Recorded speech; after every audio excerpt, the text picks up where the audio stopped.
Hi friends, ನಾವಿವತ್ತು lunch ಮುಗಿಸಿ ಹಾಗೆ ಬ್ರೇಕ್ ಹೋಗೋಣ ಅಂತ ಹೇಳ್ಬಿಟ್ಟು ಎಲ್ಲ ಆಚೆ ಹೋಗಿದ್ವಿ. ವಾಕಿಂಗಿಗೆ ಅಂತ ಡೈಲಿ ಹೋಗ್ತೀವಿ. ಅಲ್ಲಿ IPL ಕ್ರಿಕೆಟ್ ಮ್ಯಾಚ್ ಬಗ್ಗೆ ಡಿಸ್ಕಷನ್ ನಡೀತಿತ್ತು. ಅದರ ಇನ್ವೆಸ್ಟ್ಮೆಂಟ್ ಎಷ್ಟೆಷ್ಟು ಮಾಡಿದ್ದೀವಿ ಅಂತ ಹೇಳ್ಬಿಟ್ಟು. ಇಲ್ಲಿ ಇವರು ಜಾಸ್ತಿನೇ ಇನ್ವೆಸ್ಟ್ ಮಾಡಿದ್ದಾರೆ, ಅದು ಕೋಟಿ ಲೆಕ್ಕದಲ್ಲಿ. ಅವ್ರು ಎಷ್ಟಕ್ಕೆ ಇನ್ವೆಸ್ಟ್ ಮಾಡಿದ್ದಾರೆ ಅಂತ ಹೇಳ್ಬಿಟ್ಟು ನೀವೇ ಕೇಳಿ. 58 ಕೋಟಿ ಹಾಕ್ತಿದ್ದೀವಿ. ನಮ್ಮ ಪ್ರಕಾರ ಅಟ್ಲೀಸ್ಟ್ 1 ಕೋಟಿನಾದ್ರು ಬಂದೇ ಬರುತ್ತೆ, 100% ಶೂರ್.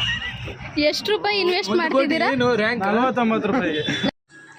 ಇಲ್ಲಿ 48 ಕೋಟಿಗೆ 49 ರೂಪಾಯಿನ ಇನ್ವೆಸ್ಟ್ ಮಾಡಿದ್ದಾರೆ. ಆ 49 ರೂಪಾಯಿಗೆ ಎಷ್ಟು ಲಾಭ ತೆಗೆದಿದ್ದಾರೆ ಅಂದರೆ 25 ರೂಪಾಯಿ ಲಾಭ. ಶಬಾಷ್. ಈಗ ನಿಮಗೆ ನಮ್ಮ ಆಫೀಸಲ್ಲಿ ನಮ್ಮ ಟೀಮಲ್ಲಿರೋ ಅಂಥ ಅಮಿತಾಬ್ ಬಚ್ಚನ್ನ ನಿಮಗೆ ತೋರಿಸ್ತೀವಿ. ಅವ್ರ ಹೈಟ್ನ ನಮ್ಮ ಟೀಮಲ್ಲಿ ಯಾರನ್ನೂ ಮ್ಯಾಚಪ್ ಮಾಡೋಕ್ಕಾಗ್ತಿಲ್ಲ. ಇವರೇ ನಮ್ಮ ಟೀಮ್ನ ಅಮಿತಾಬ್ ಬಚ್ಚನ್ನು.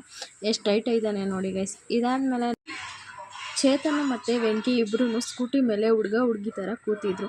ಅದನ್ನು ನೋಡಿ ನಾನು ವಿಡಿಯೋ ಮಾಡ್ತಾ ನಿಮ್ಮ ಹುಡುಗಿ ಹೆಸರೇನು ಹೇಳಪ್ಪ ಅಂತ ಹೇಳ್ಬಿಟ್ಟು ವೆಂಕಿನ ಕೇಳಿದೆ. ಅದಕ್ಕೆ ಅವ್ನು ಸ್ವಲ್ಪ ನಾಚ್ಕೊಂಡು ಹೋಗಿ ಸುಮ್ಮನೆ ಅಂದ. ಅದಾದಮೇಲೆ ಹೇಳು ನಿಮ್ಮ ಹುಡುಗಿ ಹೆಸರು ಅಂದಿದ್ದಕ್ಕೆ ಹಿಂಗೆ ಹೇಳ್ದ. ಚೈತ್ರ ನಿಜ ಬ್ರೋ, ನನಗೂ ಹೈಸ್ಕೂಲಲ್ಲಿ ಯಾವುದೋ ಒಂದು ಹುಡುಗಿ ಇದ್ಲು ಚೈತ್ರ ಅಂತಾನೆ, ಅವಳು ನಾನು ಲವ್ ಮಾಡ್ತಾ ಇದ್ವಿ ಹಂಗೆ ಹಿಂಗೆ ಅಂತ ಇಲ್ಲಿ ಅವನು ಆ ಸ್ಟೋರಿನ ಹೇಳ್ತಾ ಇದ್ದ.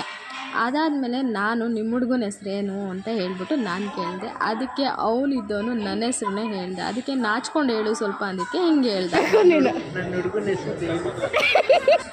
ಇದಾದಮೇಲೆ ನನಗೆ ಚೇತನು ಜೋರಾಗಿ ಹೊಡ್ದ. ಅದಕ್ಕೆ ನನ್ನ ರಿಯಾಕ್ಷನ್ ಹಿಂಗಿತ್ತು.